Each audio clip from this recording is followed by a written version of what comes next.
Good evening, ladies and gentlemen, and welcome back to another episode of the Soaring Wing Show. I'm your host, Trent Wright, bringing you all things Eagles every day.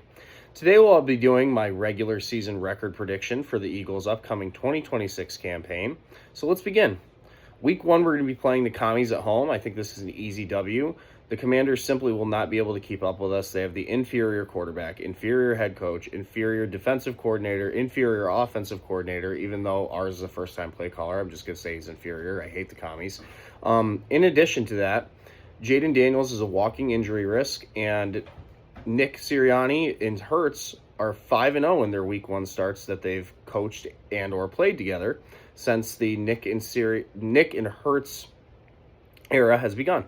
So that's going to be an easy win Week 1. Then we travel down south to play the Titans in Week 2. This is also going to be one of the easier ones of the season. I can predict a blowout on this one, maybe like 40 to 27, and those 27 points would come in garbage time, or maybe more realistically, like 35 to 14. When your best offensive weapons are Wan'Dale Robinson and a rookie Carnell Tate, you're in trouble, especially when you face our secondary with Reek Woolen, Cooper DeJean, and Quinion Mitchell, respectively. So we're going to start the season 2-0. Then we're going to play the Bears in a primetime game in Chicago. I'm giving us the win here. We lost to the Bears in primetime last year in an embarrassing fashion. Jalen Carter and Zach Bond both were dealing with injuries. Our run defense was atrocious. We gave up 2 100-yard rushers in the first half, and Caleb Williams really didn't have to do anything. His run game took over the game, and I had to watch helplessly on Black Friday as my Eagles got pushed all over the turf. Actually, it was grass because we were at home, unfortunately. I think we take revenge for that loss, and we take the Bears seriously this time around with a healthy team and get the W. So we're going to start the season 3-0. Our first loss will come against the Rams. Sadly, it's going to be a home loss. Myles Garrett is the X factor in this game. If our offensive line has any injury issues, whether it's on the interior with a guy like Cam or Landon, or Lane has to miss some time, as he has been known to do in recent years, we're screwed. I'm just going to be honest with you. I'm going to predict he has a monster game, probably 2.5 sacks at least, and the Rams are on a 4-game losing streak to the Eagles. Something's got to give, and I believe Sean McVay picks up his first win against the Eagles in years. So we will start the season 3-1. Then we travel across the pond to play the Jaguars. I know people say that the Jags are London's team or whatever. That's not going to be a factor in this game. I don't believe in road home field advantage per se, especially because the Eagles are much more of a global brand than the Jacksonville Jaguars are. I think we pick up the win, even though I have a massive amount of respect for both Trevor Lawrence and Liam Cohen. I think they're a good team. It's going to be a close game, probably come down to 21-27 if I were to guess, with the Eagles edging out the Jags at the end of the game. Last time we played the Jags was the Saquon Barkley, Kelly Green backwards hurdle game. Just fun fact there. So we'll start off with 4 wins and 1 loss going into Week 6.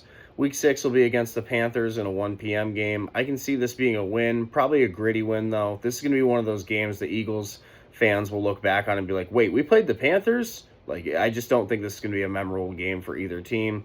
It will be an Eagles win, though. Then we're going to play Dallas at home. We have a great record against Dallas at home. We usually split with Dallas, and that's because we win the home matchup. So I believe that we'll win against Dallas on Monday Night Football at home. We're going to go to Week 8 now. We travel down the DMV to go to the Commies. By then, Jayden Daniels will be injured. The Commies will be out of playoff contention, and this is going to be another easy win. We sweep the Commanders this year. Week 9 versus the Giants will be a 1 p.m. game. We're going to beat the brakes off of them because it's in Philly. We have not lost to the Giants at home in over 13 years, and I don't believe that streak ends this year. Week 10 is the perfect time for a bye. We will be 9-1 going into the Week 10. 8-1 going into the Week 10 bye. And this is perfect time for a bye. Again, we've had offensive line injuries in recent years. It'll be perfect for the guys to rest up in the middle of the season. So I'm glad that the bye is right where it's at Week 10. After the bye, we'll be coming off the bye to play Pittsburgh. I believe we get a W there.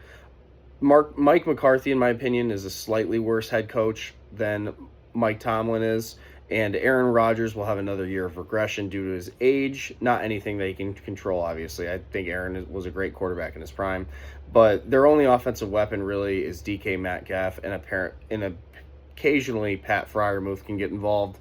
I don't think that's enough to go against this Vic Fangio defense, and we pick up a win there. So we will be 10-1 going into Week 12. Week 12, we're going to take the only blowout loss of the season. I believe Dallas puts the hurt on us at home as revenge for the game that we beat them previously at our place earlier in the season. I can see this game being as lopsided as 35-14 in Dallas's favor. We always either choke in Dallas like we did last year when we had a 24-0 lead, or we end up just getting blown out by them. Dak is very good at blowing us out at home. So that'll be our second loss of the season. Then we're going to play the Cardinals in Arizona. The Cardinals are going to be a top 5 pick contender. They're going to be one of the worst teams in the league. We easily get the win there. Then we play the Colts at home. I'm sorry, the Eagles are not scared of Daniel Jones. There was once a year in 2022 where we beat him 3 times in 1 year, and there were blowouts of 2 of those 3 games. The game that wasn't a blowout, we had to rest our starters because it was the last week of the season, and we still won. So Daniel Jones does not scare the Eagles players, their organization, or their fan base. It's going to be a win. Shane, you should have never left us. You could have had a dynasty if you would have just stayed our play caller. So then we play the Seahawks. This is going to be a pretty major L as well. The Eagles have struggled with Seattle in like the last 10 years. I don't believe we've beaten them. And in addition, I do believe that their defense is either the best or top 5 bare minimum in the league, and I think they could give us some serious problems. So that's going to be an L. Against the Texans, it'll be a primetime game on Christmas Eve. This is a redemption game for the Eagles because they ruined my Christmas back in 2022 when we choked away a game to Dallas, again in Dallas, in the all-black uniforms with Gardner Minshew at quarterback. He was unable to get it done. Miles Sanders had a late-game fumble that gave Dallas a quick possession to score, and really it turned what should have been a great Christmas into a pretty shitty one because I had to sit there with my father-in-law and watch Dak Prescott beat my Eagles, which was not fun. So I think they redeemed themselves, and we beat the Texans. C.J. Stroud does not scare me. I can see him throwing anywhere from 3 to 5 picks against this defense, and we pick up the W on Christmas Eve. Week 17 against the Niners in California. We're going to take a big L there. I don't think we match up well against the Niners. Even their practice squad was able to beat us last year. Granted, AJ had like 4 or 5 drops, but that's no excuse. Drops are part of the game. For whatever reason, Robert Saleh has always had Jalen Hurts' number, even when he was, Robert Saleh's not there anymore. Scratch that. Maybe we do have a chance, but I still think we come away with the loss. Robert Saleh is actually down in Tennessee, now that I remember. He's part of the all-bald coaching staff that they have with Brian Dable. Their O-line coach is bald as well, and of course, head coach Robert Saleh is bald. Just a fun fact for you guys. The final game of the season will be the most important to decide whether we go 13-4 or 12-5. It really depends on how the Giants do this season. I can see the Giants finishing 9-8, but they would have to win their final game against us, I believe, to reach that level and secure a wild card spot. It really just depends. Do we rest the starters? Do we not rest the starters? I would argue in favor of playing against the Giants if they were in playoff contention because iron sharpens iron, and you also don't want a divisional opponent making the playoffs. So let's just go out on a limb and say we play the starters. We secure the W at MetLife to end the season, finishing the season 13-4. So just to recap, we got a W against the Commies at home, win on the road against the Bears, the Titans, a loss against the Rams, a win in London against the Jags, win at home against the Panthers, win at home against Dallas. At the Commanders, we will take another W versus the Giants at home. We'll win. There's going to be a bye week, week 10, which I think is the perfect time for a bye. After the bye, we'll come out and beat Pittsburgh. We'll lose to Dallas in Dallas, beat the Cardinals, beat the Colts, lose to Seattle, beat the Texans on Christmas Eve, lose to the Niners, and finally beat the Giants in week 18 to end out the regular season. I can see this team easily going 13-4 as I predicted, but if we rest our starters in the final week, we should finish somewhere around 12-5. The worst case scenario for this team, I still think we'd be a 10-win team. Say we have a bad season, even worse than last year, I still think we pick up double-digit wins.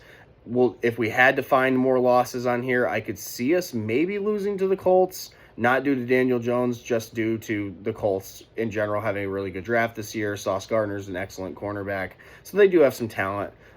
We might split with the Giants again if we rest our starters in the last week of the season, so there is a potential to pick up some more losses here or there, but I am confident in saying that I believe we'll be at least 13-4 or 12-5, depending on the rest decision that we'd have to make for the Week 18 game. That's all that I have for you guys today. Thank you for tuning in to another episode of the Soaring Wing Show. I appreciate all the likes, comments, and subscribers I've been getting recently. It really means a lot to me, and I hope to continue to build a channel where we can come together as a community and enjoy some Eagles content. I will be having a special guest on this Sunday night, so stay tuned to see who that is. And until then, stay soaring, guys.